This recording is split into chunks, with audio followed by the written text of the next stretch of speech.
যাই, আমি চলে যাই।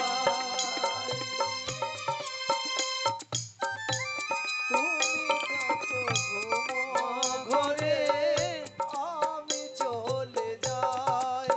বিষ্ণু প্রিয়া গো,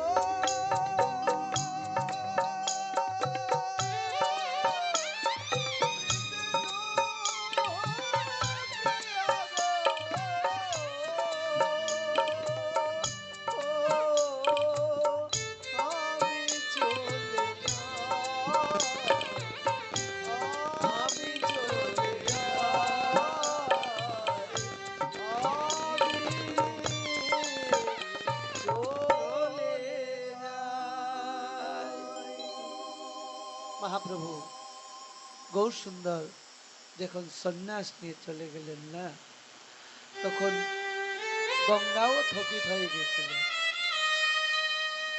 নদিয়াবাসী হাহাকার করতে লাগলেন যে কি সর্বনাশ হলো, এই বৃদ্ধ বয়সে নিমাই সচী মাকে ছেড়ে চলে গেল। কৃষ্ণ প্রিয়া দেবী সচী মাকে ছেড়ে চলে গেলেন। কাটুয়াতে প্রভু সন্ন্যাস নিয়েছিলেন কেশব ভারতীর কাছে, আর সেই সন্ন্যাস নিয়ে শান্তিপুরে এসেছিলেন। মায়ের সঙ্গে দেখা হয়েছিল। অনেক বিরহ সেই দশা ছিল। মহাপ্রভু সবার সঙ্গে মিলন করেছিলেন, কিন্তু তিনি বিষ্ণুপ্রিয়া দেবীকে ডাকেন। সন্ন্যাস নেওয়ার পরে তিনি বিষ্ণুপ্রিয়া দেবীকে শুধু পাদুকা দিয়ে গিয়েছিলেন। সেই পাদুকা এখনো রূপোর পাত দিয়ে মারানো আছে, দর্শন হয়।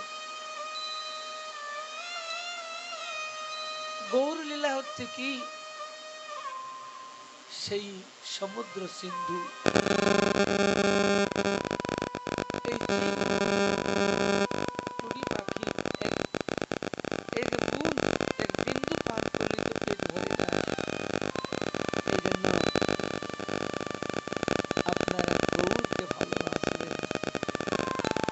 মহাপ্রভু 18টা বছর শুধু কৃষ্ণ প্রেমকে আস্বাদন করেছেন, রাধারানীর প্রেমকে আস্বাদন করেছেন। কৃষ্ণ